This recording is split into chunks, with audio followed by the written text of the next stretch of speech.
નમસ્કાર, પ્રણામ, સ્વાગત છે તમારું એક નવા વિડીયોમાં। મિત્રો, જો તમને આજનો આ વિડીયો પસંદ આવે તો વિડીયોને લાઈક, શેર અને આપણી ચેનલને સબસ્ક્રાઈબ જરૂર કરજો।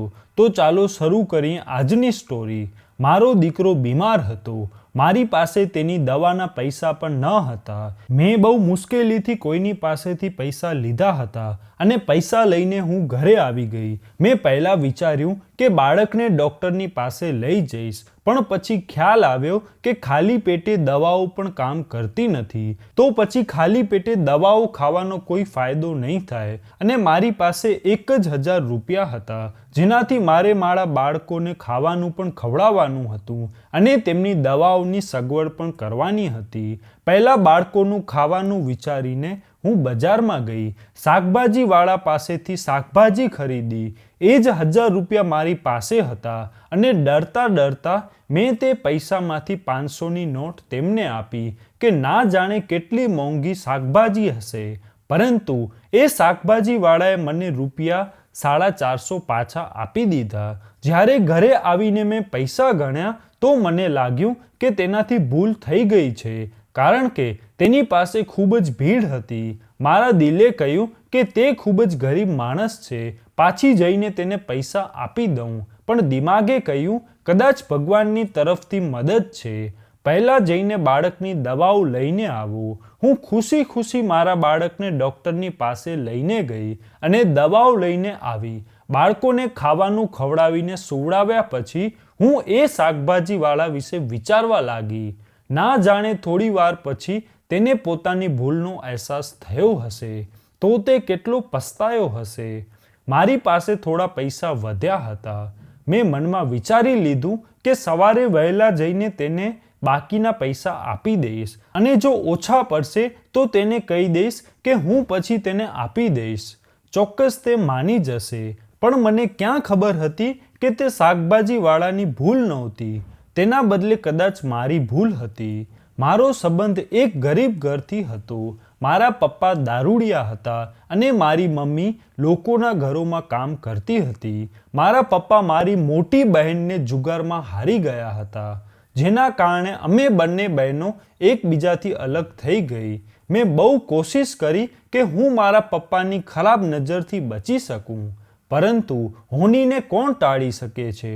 આખરે હું જ્યારે 16 વર્ષની થઈ તો મને પણ મારા પપ્પા જુગારમાં હારી ગયા અને પછી હું પણ લગ્ન કરીને મારા પપ્પા જેવા જ એક વ્યક્તિના ઘરમાં આવી ગઈ હતી। હું મારી માની જેમ લોકોના ઘરોમાં કામ કરતી હતી અને મારી કમાણી મારા જુગારી પતિના હાથેથી બચાવવા માટે અનેક પ્રકારની કોશિશ કરતી હતી। ક્યારેક કપડાની પોટલીમાં સંતાડતી તો ક્યારેક અનાજના ડબ્બામાં, પરંતુ એ પછી પણ તે મારી કમાણી ગમે તેમ કરીને શોધીને લઈ જતો। મારા 3 બાળકો હતા અને મને ખુશી એ વાતની હતી કે ભગવાને મને 3 પુત્રો આપ્યા હતા। કોઈ પુત્રી નહોતી જેને તેનો બાપ મારી જેમ વહેંચી દેતો। આવી જ રીતે સમય પસાર થતો રહ્યો અને મારી જિંદગી એમ જ ચાલતી રહી। ક્યારેક અઠવાડિયા પછી મારા પતિને મારા ઘરની યાદ આવે તો તે ઘરે આવી જાય છે અને જે પણ કિંમતી સામાન નજરે આવે છે તેને ઉઠાવીને વેચી નાખે છે।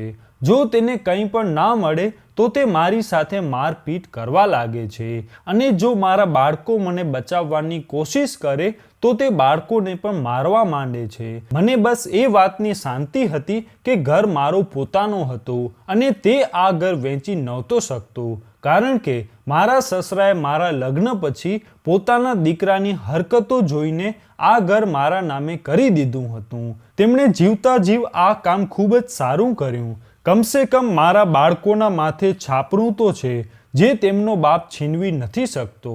મારા આસપાસના ઘરોમાં જે મહિલાઓ હતી તે પણ મારી જેમ જ હતી, મહેનત કરતી અને પોતાના બાળકોનું ભરણ પોષણ કરતી હતી।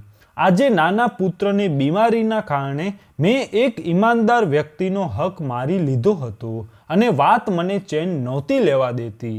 થોડા દિવસો પછી જ્યારે પુત્રની તબિયત થોડી સારી થઈ, મને પગાર મળી ગયો તો મેં વિચાર્યું મારે તે શાકભાજીવાળાનું ઉધાર ચૂકવી દેવું જોઈએ। મારે થોડી શાકભાજી પણ જોઈતી હતી, એટલા માટે હું ફરીથી બજાર ગઈ। તે શાકભાજીવાળાએ મને જોઈને પણ અનદેખી કરી દીધી અને બાકી ગ્રાહકોને શાકભાજી આપવા લાગ્યો. મને તેના વર્તન ઉપર ખૂબ જ આશ્ચર્ય થયો કે કદાચ તે એટલા માટે મને જોઈ અનદેખી કરે છે કે બધાને શાકભાજી આપ્યા પછી મારી જોડે વાત કરશે. જે હોય તે, મારે તો તેને પાછળના પૈસા પણ આપવાના હતા. પરંતુ હું પૈસા દેવાના કારણે જ આ શાકભાજીવાળાની પાસે આવી હતી, એટલે હું ચૂપચાપ ઊભી રહી. બધાને શાકભાજી આપીને તે મારી સામે જોઈને બોલ્યો, શું જોઈએ છીએ? મેં તેને જણાવ્યું કે તમે ગઈ વખતે મને વધારે પૈસા પાછા આપી દીધા હતા.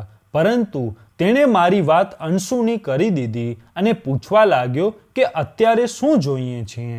મેં ઘણી શાકભાજી તેને બતાવી દીધી અને તે તોલવા લાગ્યો. પછી શાકભાજી તોલ્યા પછી મેં તેને પૂછ્યું કે કેટલા પૈસા થયા, તો તે મારા ચહેરાની સામે જોવા લાગ્યો અને જે તેણે મને કહ્યું તે સાંભળીને મને ઝટકો લાગ્યો, કારણ કે તેને મારી પાસે ફક્ત 50 રૂપિયા માંગ્યા હતા. મને લાગ્યું કે તેનાથી ભૂલ થઈ ગઈ છે, એટલા માટે મેં 500ની નોટ નીકાળીને તેને આપી દીધી. પરંતુ તેણે 50 કાપીને બાકીના 450 રૂપિયા પાછા આપી દીધા. અને જ્યારે મેં તેને કહ્યું શાકભાજી તો બહુ જ મોંઘી છે, તો તે મારી વાત કાપીને બીજા ગ્રાહકોમાં લાગી ગયો. હું હેરાન થઈ ગઈ ને ઘરે પાછી આવતી રહી અને પછી આ રોજનો થઈ ગયો. હું જ્યારે પણ એ શાકભાજીવાળાની દુકાન પર જતી, હું જેટલા રૂપિયાની પણ શાકભાજી લેતી તે મારી પાસેથી ફક્ત 50 રૂપિયા જ લેતો હતો. ક્યારેક તો શાકભાજી 200થી 300 સુધીની પણ થઈ જતી હતી. પરંતુ તે મારી પાસેથી 50થી વધારે નહોતો લેતો અને હંમેશા રાહ જોતો કે બધા ગ્રાહકો હટી જાય અથવા પહેલાં તે મને શાકભાજી આપી દેતો. કેમ કે મને શાકભાજી આપ્યા પછી બધાને શાકભાજી આપશે, જેથી કોઈને ખબર ન પડે કે આટલી બધી શાકભાજી તે મને 50 રૂપિયામાં આપી રહ્યો છે.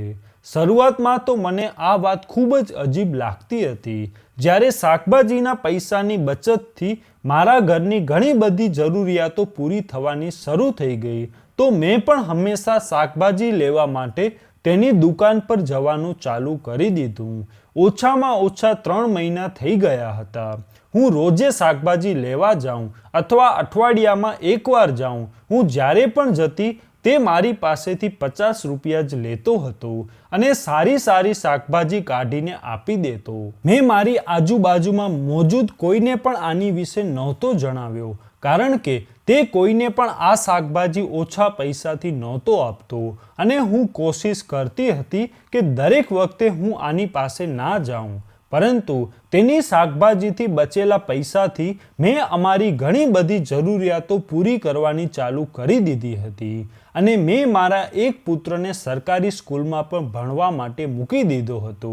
એટલા માટે મારે આની પાસેથી જ શાકભાજી લેવી પડતી, કેમ કે કોઈ બીજી દુકાનમાંથી લેવાથી મારે બધા પૈસા દેવા પડતા, જે હું નહોતી દઈ શકતી. હું હંમેશા એ વિચારીને જતી કે તેને જરૂર પૂછી શકું કે આ 50 રૂપિયાનો શું મામલો છે અને તે મને આ શાકભાજી આટલા ઓછા પૈસામાં કેમ આપે છે. પણ તેના માટે જરૂરી હતું કે તેની દુકાન પર કોઈ ગ્રાહક ન હોય. પરંતુ જ્યારે પણ જતી તેની દુકાન પર ગ્રાહકો હતા. ક્યારેક મારી શાકભાજી ખરીદતી વખતે આવી જતા, તો ક્યારેક પહેલાથી જ મોજૂદ રહેતા. મને તેની સાથે વાત કરવાનો મોકો નહોતો મળતો. આ આખા મામલામાં તેનો કોઈ ખોટો મકસદ હોત તો હું મહિલા હતી, મને તેની નિયતનો અંદાજ આવી જતો. પરંતુ તેનો એવો કોઈ ઈરાદો ન હતો, કેમ કે તે મને નજર ઉઠાવીને પણ નહોતો જોતો. જોકે તે કોઈ મહિલાને નજર ભરીને પણ નહોતો જોતો અને આ વાત તેની માણસાઈની સાબિતી હતી. સવાલ એ હતો કે જો તે મારી ગરીબીના કારણે તરસ ખાઈને મારી મદદ કરવા માંગે છે, તો એવા તો ઘણા બધા લોકો હતા જેને મદદની જરૂર હતી. અમુક લોકો એવા પણ હતા જે 2 દિવસ સુધી ભૂખ્યા રહેતા હતા, તો તે એવા લોકોની મદદ કેમ નથી કરતો? મારી મદદ કેમ કરે છે? આ વાત મને વિચારવા માટે મજબૂર કરતી હતી અને મારા દરેક સવાલના ફક્ત શાકભાજીવાળા પાસે જ જવાબ હતા, પણ મને તેની સાથે વાત કરવાનો મોકો નહોતો મળતો. એક દિવસ જે ઘરમાં હું કામ કરતી હતી ત્યાં કોઈ બહુ જ મોટો જમણવાર હતો. માલકીને મને કહ્યું હું બજારમાંથી શાકભાજી લઈને આવું અને રસોઈયાની મદદ કરું. મારા પગલાં પોતે જ તે દુકાન બાજુ વધવા લાગ્યા. મેં વિચારી લીધું કે આજે તો બહુ બધી શાકભાજી જોઈશે, તો ઓછામાં ઓછી 2000 કે 3000ની હશે. આજે શાકભાજીવાળો શું કરશે? મેં બધી શાકભાજી જ્યારે તોલાઈ તો મને તેના ચહેરા પર આશ્ચર્ય નજર આવ્યો. પરંતુ તેણે પછી ચૂપ રહીને શાકભાજી તોલવાનું ચાલુ કરી દીધું અને જ્યારે પૈસા આપવાનો વારો આવ્યો તો મેં તેના હાથમાં 5000 આપી દીધા, જે મને માલિકે આપ્યા હતા. પરંતુ હંમેશની જેમ જ્યારે તેણે આ 5000માંથી પણ 50 રૂપિયા કાપીને બાકી રકમ મને પાછી આપવા લાગ્યો તો મેં તેને કહ્યું, હું આ શાકભાજી મારી માલકીન માટે લઈને જાઉં છું. તેના હેરાન ચહેરા ઉપર મુસ્કાન આવી ગઈ અને તેણે બધી શાકભાજીના પૈસા કાપીને 2000 મને પાછા આપી દીધા. તો મને યકીન થઈ ગયો કે તે ફક્ત મને જ શાકભાજી ઓછા પૈસામાં આપે છે. તેની દુકાન ઉપર તે સમય પર અમુક ગ્રાહકો મોજૂદ હતા, એટલા માટે હું તેને સવાલ ના કરી શકી. તે દિવસે હું આખો દિવસ જમણવારમાં લાગેલી રહી અને તેના કારણે આગલા 2 દિવસ મને ટાઈમ ના મળી શક્યો કે હું શાકભાજીવાળાની દુકાન સુધી જાઉં. થોડા દિવસો પછી જ્યારે હું તેની દુકાન ઉપર ગઈ તો તેની સાથે એક છોકરો પણ હાજર હતો અને તે ત્યાં કામ કરી રહ્યો હતો. હંમેશાની જેમ તેણે મને 50માં શાકભાજી આપી, પરંતુ તે છોકરાના કારણે હું કોઈ સવાલ ના કરી શકી. થોડા દિવસો પછી હું ફરીથી દુકાન પર ગઈ તો એ જ એકલો છોકરો હતો. તે પોતે નહોતો. મને ઓછા પૈસામાં શાકભાજી લેવાની આદત પડી ગઈ હતી. મને આશ્ચર્ય થયું જ્યારે છોકરાએ પણ મને બધી શાકભાજી 50 રૂપિયામાં જ આપી દીધી. મેં જ્યારે તે છોકરાને સવાલ કર્યો તેણે મારી પાસેથી 50 રૂપિયા જ કેમ લીધા, તો એ છોકરાએ જણાવ્યું કે આ વાત તો મને પોતે જ સમજમાં નથી આવતી કે મારી દુકાનના માલિકે મને આ વાત કેમ કહી હતી, કારણ કે તે તો ફક્ત માલિકે કીધું હતું એટલે તેમની વાત પૂરી કરી રહ્યો હતો. દુકાનના માલિકે તેને કહ્યું હતું કે જ્યારે પણ અહીંયા હું આવું, કોઈ પણ સમય હોય, કોઈ પણ વસ્તુ લઉં તો 50 રૂપિયા લેજે. મેં આજે પણ શાકભાજી લીધી, તેની કિંમત 300 જેટલી છે, પરંતુ તેણે મારી પાસે 50 રૂપિયા લીધા હતા. મેં તેને પૂછ્યું કે તારા માલિક ક્યારે આવશે, તો આ વાત ઉપર તેણે કોઈ જવાબ ન આપ્યો. હવે તો હું વધારે આશ્ચર્યમાં પડી ગઈ હતી અને મને મારા સવાલોના જવાબ પણ જોઈતા હતા. હવે તો મને આ વાત અશક્ય જેવી લાગવા માંડી, અને કેમ કે હવે દર વખતે એ દુકાન ઉપર તે છોકરો રહેતો હતો અને તે શાકભાજીવાળો પોતે નહોતો રહેતો. શાકભાજી મને એમ પણ મળી રહી હતી અને સારી જ મળી રહી હતી, પરંતુ મને મારા સવાલોના જવાબ નહોતા મળી રહ્યા. તે દિવસોમાં એમ થયું હતું કે મારા બંને મોટા દીકરા સ્કૂલમાં જવાના ચાલુ થઈ ગયા હતા અને મને સારા ભવિષ્યની ઉમ્મીદ નજર આવી રહી હતી, અને આ બધું તે ઓછી કિંમતની શાકભાજીના કારણે જ શક્ય બન્યું હતું. કારણ કે તે પહેલાં તો હું ફક્ત બાળકોને 2 વખતનું ખાવાનું પૂરું કરવા માટે વિચારતી રહેતી, પણ જ્યારે મારી પાસે બચતના થોડા પૈસા આવવાના ચાલુ થયા તો મેં તેમના ભણતર માટે પણ વિચારવાનું ચાલુ કરી દીધું હતું. હવે મને થોડી ઉમ્મીદ નજર આવી રહી હતી કે મારા બાળકો ભણી ગણીને કોઈ મુકામે પહોંચી જશે અને કદાચ મારી અપમાન ભરેલી જિંદગી હવે ખતમ થઈ જશે. જ્યારે આ સિલસિલો ચાલવા લાગ્યો અને હું વધારે ભણેલી ગણેલી તો ન હતી, પરંતુ ગુજરાતી થોડું ઘણું વાંચી લેતી હતી, એટલા માટે મારી રીતે મેં શાકભાજીનો હિસાબ લખવાનું ચાલુ કરી દીધો, અને તે એટલા માટે કે મારા મનમાં એ જ ખ્યાલ હતો કે ક્યારેક જિંદગીમાં મારી પાસે એટલા પૈસા થયા તો શાકભાજીવાળાની બધી ઉધારી એક જ વારમાં ચૂકવી દઈશ. શાકભાજીવાળાનું આ રાજ મેં મારા બાળકોને પણ નહોતો જણાવ્યો, કેમ કે બાળકો વાત કરતા હતા, જો તેમના મિત્રોને કહી દેતા તો મારા માટે મુશ્કેલી ઊભી થઈ જતી, કેમ કે સૌથી પહેલાં વાત મારા પાત્ર ઉપર આવી જતી, અને હું ગરીબ જરૂર હતી પણ કુપાત્ર ન હતી. પરંતુ આ વાત તો કોઈ ન સમજતો અને બધા મને સવાલ કરવા લાગતા કે તે આટલા ઓછા પૈસામાં તને શાકભાજી કેમ આપતો હતો. આ આખા મામલાને લગભગ 7 કે 8 મહિના થઈ ગયા હતા અને હજુ સુધી હું તે વ્યક્તિને સવાલ નહોતી કરી શકી અને આખરે એક દિવસે મને મોકો મળી જ ગયો. હું સાંજે મોડા કામ ઉપરથી આવી રહી હતી એટલા માટે શાકભાજી લેવા માટે મોડી પહોંચી. તે વખતે દુકાન ઉપર શાકભાજી વાળો પોતે જ હતો. તે બીજો છોકરો આજે ન હતો અને કોઈ ગ્રાહક પણ ન હતો. મેં જવાની સાથે જ તેને સવાલ કરી દીધો કે તમે આ શાકભાજી 50 રૂપિયામાં જ કેમ આપો છો અને આનું કારણ શું છે? તું મારી આવી રીતે મદદ કરે છે. તો તેણે મને કહ્યું, મને ફક્ત એ જણાવો કે શું આ કારણે તમારી કોઈ રીતે મદદ થઈ શકે છે? તો મેં તેને જણાવ્યું કે મેં મારા બંને બાળકોનું સ્કૂલમાં એડમિશન કરાવી દીધું છે. સ્કૂલની અને ઘરની ઘણી બધી નાની મોટી વસ્તુઓ મેં લઈ લીધી છે જે પતિની નજરથી બચાવીને રાખી છે. તેણે કહ્યું, હું એ જ ચાહતો હતો કે તમારી મદદ થઈ જાય. આજ સુધી મેં તમારી સામે ખરાબ નજરથી નથી જોયો અને આ વાત તમે પણ જાણો છો. મારો મકસદ ફક્ત તમારી મદદ કરવાનો હતો. પરંતુ મારો સવાલ તો એ જ હતો, જો તે મદદ કરવા માંગતો હતો તો અહીંયા ઘણા બધા લોકો છે જેને મદદની જરૂર છે, કેમ કે જે જગ્યાએ તેની દુકાન છે એની આજુબાજુ અમે ગરીબ લોકો જ રહેતા હતા. ત્યાં તો બધા જ ગરીબ હતા. તો તે ફક્ત મારી જ મદદ કેમ કરે છે? જ્યારે મેં આ સવાલ તેને કર્યો તો તે ગભરાઈ ગયો અને રોઈને કહેવા લાગ્યો, તમારા સવાલનો જવાબ તો મારી પાસે છે પરંતુ હું આપવા નથી માંગતો.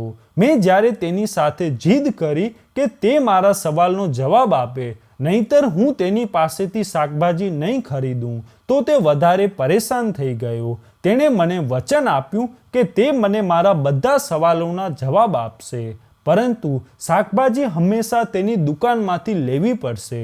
મેં તેને હા પાડી દીધી. તો તેણે કહ્યું કે કાલ સાંજ થયા પછી હું તેના ઘરે આવી જાઉં. મને મારા બધા સવાલોના જવાબ ત્યાં જ મળી જશે.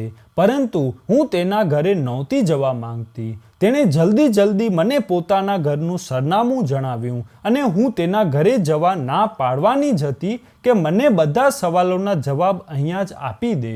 પરંતુ એ વખતે દુકાન પર એક બીજો માણસ આવી ગયો અને મારે ખામોશ થવું પડ્યું. મેં તે સમયે એ શાકભાજી ઉઠાવી અને ઘરે આવી ગઈ. પરંતુ હવે મારી આખી રાત એ જ ચિંતામાં ગઈ કે આખરે તેણે મને બોલાવી કેમ છે અને તે સાંજ થયા પછી અને જો હું ના ગઈ તો કદાચ આખી જિંદગી જવાબ નહીં લઈ શકું અને જો જતી રહીશ તો મારી સાથે તે ના જાણે શું કરી નાખે. કારણ કે મર્દનો શું ભરોસો? મારી જિંદગીમાં આવવાવાળા તો બધા મર્દ એવા જ મળ્યા હતા. ફક્ત આ શાકભાજી વાળો થોડોક ઠીક લાગતો હતો. પરંતુ આણે મને એકલી પોતાના ઘરે કેમ બોલાવી? આખી રાત વિચાર્યા પછી મેં ફેંસલો કર્યો કે મારે એકવાર તો જવું જ જોઈએ અને ના હું એટલી કમજોર છું કે જો મારી સાથે કંઈ ખોટું કરવાની કોશિશ કરશે તો હું બચાવી ના શકું. હવે મને સાંજની ખૂબ જ ઉતાવળ હતી. હું જલ્દી કામેથી પાછી આવતી રહી અને નાના પુત્રને મારા બંને પુત્રોની પાસે મૂકીને અને તેમને કડક રીતે સમજાવીને કે ઘરની બહાર ન જતા, હું થોડી વારમાં જ આવીશ, એક જરૂરી કામથી જઈ રહી છું. મેં મારા કપડાની અંદર એક નાની લાકડી સંતાડી લીધી અને તેના ઘર બાજુ ચાલવા લાગી. અને લાકડી મેં એટલા માટે રાખી કે મુસીબતમાં કામ આવી શકે જો જરૂરત પડે તો. જેમ જેમ મારા પગલાં તેના ઘરની તરફ વધી રહ્યા હતા તેમ તેમ મારા ધબકારા વધી રહ્યા હતા. તેના ઘરના દરવાજા ઉપર પહોંચીને એકવાર તો દિલે કહ્યું કે પાછી જતી રહું. જે જેવું ચાલી રહ્યું છે તેમ ચાલવા દઉં. મારે શું જરૂર છે? સવાલ કરવાની તો મારી તો જરૂરિયાતો પૂરી થઈ રહી છે અને મારા બાળકોને ખાવાનું પણ મળે છે અને આ તેમનું સારું ભણતર પણ ચાલી રહ્યું છે અને મારા ઘરની જરૂરિયાતો પણ પૂરી થાય છે. મારે રાજને રાજ જ રહેવા દેવું જોઈએ. પરંતુ મારી અંતરની આત્મા મને ચેન નહોતી લેવા દેતી અને વારંવાર મારી અંદર એ વાત આવતી કે એકવાર અંદર જવું જોઈએ. તે પછી મેં દરવાજો ખખડાવ્યો. દરવાજો ખખડાવ્યા પછી મારું દિલ વધારે ધડકવા લાગ્યું અને મને અહીંયા આવવાનો ફેસલો ખોટો લાગવા માંડ્યો. તેના પહેલાં કે હું અહીંયાથી પાછી નીકળી જતી, દરવાજો ખુલી ગયો અને મને દરવાજા ઉપર શાકભાજીવાળાનો ચહેરો નજર આવ્યો. મને દરવાજા ઉપર ઊભેલી જોઈને તેના ચહેરા ઉપર મુસ્કાન નજર આવવા લાગી અને તેણે મને અંદર આવવા માટે કહ્યું. હવે જ્યારે અહીંયા સુધી આવી ગઈ હતી તો આગળ પણ મારે હિંમત કરવાની હતી. મેં ડરતા ડરતા ઘરની અંદર પગ મૂક્યો અને કપડાની અંદર સંતાડેલી લાકડી ઉપર મારી પકડ બનાવી દીધી. જ્યારે મેં અંદર પગલાં મૂક્યા તો અંદર આવતાની સાથે તેણે તરત લાઇટ ચાલુ કરી દીધી અને પ્રકાશ થતાં જેની ઉપર મારી નજર પડી તો હું ચોંકી ગઈ. મને એવું લાગ્યું કે રૂમનું છાપરું મારા માથા ઉપર આવી ગયો હોય. જ્યારે મારા પતિના હાથમાં મને મારા માતા પિતાએ વહેંચી હતી, એના પછી મારા માતા પિતા સાથે કોઈ સંબંધ ન હતો. મને નહોતી ખબર કે મારી બહેન અને માતા પિતા કેવી હાલતમાં છે અને મેં તો માની લીધું હતું કે તે મારા માટે મરી ગયા છે અને ક્યારે ભૂલીને પણ તેમના વિશે નહોતું વિચાર્યું. ક્યારેક મમ્મીનો ખ્યાલ આવતો હતો, પરંતુ લગ્નના 3 વર્ષ પછી જ મારી મમ્મીને પણ મારા પપ્પા કોઈ જગ્યાએ જુગારમાં હારી ગયા હતા અને તેના પછીની તેની કોઈ ખબર ન હતી. તે બધાને મરેલા માન્યા પછી મેં તો ક્યારેય વિચાર્યું પણ નહોતું કે તેમનો સામનો થશે. રૂમના ખાટલા ઉપર મને મારા પિતા સૂતેલા નજર આવ્યા અને તેમને જોઈને ખૂબ જ વધારે નફરતનો અહેસાસ થયો. અમે લોકો જે પણ હાલતમાં છીએ તે ફક્ત તે જ આદમીના કારણે છીએ. પરંતુ તેમની હાલત એટલી ખરાબ હતી કે તેમનાથી તો નફરત પણ નહોતી કરી શકાતી. મારી પાછળ ઊભેલા શાકભાજીવાળાએ મને કહ્યું કે તમે આમને ઓળખ્યા? મારું તો મોઢું જ બંધ થઈ ગયું હતું. હું શું જવાબ આપતી? મારી હાલત જોઈને તેણે કહ્યું, આ આદમી તમારા પિતા છે. ફક્ત તમારા જ નહીં પરંતુ મારા પણ, અને હું તમારો ભાઈ છું. અને આ સાંભળીને હું તો ચોંકી ગઈ. મને ખૂબ જ મોટો ઝટકો લાગ્યો. આવું કેવી રીતે થઈ શકે છે? આ વ્યક્તિ મારો ભાઈ કેવી રીતે હોઈ શકે છે? કેમ કે અમે તો ફક્ત 2 જ બહેનો હતી. મને તો લાગતું હતું કે આજે આટલી મોટી વીજળી પડ્યા પછી અને આની સિવાય કોઈ બીજો ઝટકો સહન નહીં કરી શકું. હું આગળ વધી અને પિતાની હાલત જોઈ તો મારી આંખોમાં આંસુ આવી ગયા. તેમને કેન્સર થયું હતું અને તે મોઢેથી બોલી પણ નહોતા શકતા, હાથ પણ નહોતા હલાવી શકતા, ફક્ત મને જોઈને રડી રહ્યા હતા. મેં તે શાકભાજીવાળાને જે મારો ભાઈ હતો તેને પૂછ્યું, આ બધું શું છે? તું મારો ભાઈ કેવી રીતે હોઈ શકે? અમે તો 2 બહેનો જ હતી અને પછી આ તારી પાસે કેવી રીતે? તેણે મને કહ્યું, મારા લગ્નના 1 વર્ષ પછી જ મારી માતાને આ એક જુગારમાં હારી ગયા હતા. પરંતુ એમને જુગારમાં હાર્યા પહેલાં આમને પોતે એક મહિલાને જુગારમાં જીતી હતી, જેને તે પોતાના ઘરે નહોતા લાવી શક્યા, એક બીજી જગ્યાએ રાખી હતી. શાકભાજીવાળો એ જ મહિલાથી મારો ભાઈ હતો. તેને જન્મ આપતી વખતે એ મહિલા મરી ગઈ અને ભગવાનનો કરિશ્મા તો જોવો, જેની તે બહેન હતી તેના જ હાથે મારી માતાના ફરીથી લગ્ન થયા અને મારી માએ જ તેનો ઉછેર કર્યો છે અને સારા ખોટાની સમજ આપી છે. જ્યારે તે થોડોક સમજદાર થયો તો તેમણે તેને બધી વાતો જણાવી, જેથી આ પણ પોતાના પિતાના સ્વરૂપ ઉપર ન જાય. અને 3 વર્ષ પહેલાં જ અમારી માનું મૃત્યુ થઈ ગયું છે. અને જ્યારે આ થોડો મોટો થયો તો તેણે પોતાની બહેનની જાણકારી લેવા કોશિશ કરી. ખબર પડી કે તે તો લગ્ન પછી જ બાળકને જન્મ આપતા મૃત્યુ પામી હતી અને તેની સાથે તેનો બાળક પણ મરી ગયો હતો. હવે તેના આ દુનિયામાં તેના સંબંધી હતા, એક બહેન અને એક પિતા. તેણે અમારા બંને વિશે જાણકારી મેળવવાની કોશિશ કરી અને તેની સાથે જ અભ્યાસ ના કરવાના કારણે તે કોઈ નોકરી પણ નહોતો કરી શકતો. એટલા માટે શાકભાજી વેચવાની ચાલુ કરી દીધી. તે મહેનતથી દિલ લગાવીને કામ કરતો હતો અને તેની ઇજ્જત પણ બહુ જ હતી. સમાજમાં એક દિવસ તેને પિતાજી મળ્યા અને જે હાલતમાં તે મળ્યા તેનાથી તેને તેમના ઉપર તરસ આવી ગઈ અને તે તેના ઘરે લઈ આવ્યો અને હવે પિતાની દેખરેખ કરી શકે એટલા માટે દુકાન પર છોકરો રાખ્યો હતો. જોકે તેમનાથી બોલાતું પણ નહોતું અને કાંઈ ખાઈ પી પણ નહોતા શકતા અને મારા વિશે તેને જાણકારી હાસિલ કરી. મારા વિશે જાણીને તેને ખૂબ જ દુઃખ થયું. એટલા માટે પોતાના હિસાબથી મારી મદદ પૂરી કરવાની કોશિશ કરી અને તે 50 રૂપિયા પણ એટલા માટે લઈ લેતો હતો કે મારા સ્વાર્થને ચોટ ના પહોંચે. જો તે મને ફ્રીમાં શાકભાજી આપતો તો કદાચ હું આગલા દિવસે તેની દુકાન ઉપર ના જતી, કેમ કે શરૂઆતમાં હું વિચારતી હતી કે તે ભૂલથી મને વધારે પૈસા આપી દે છે.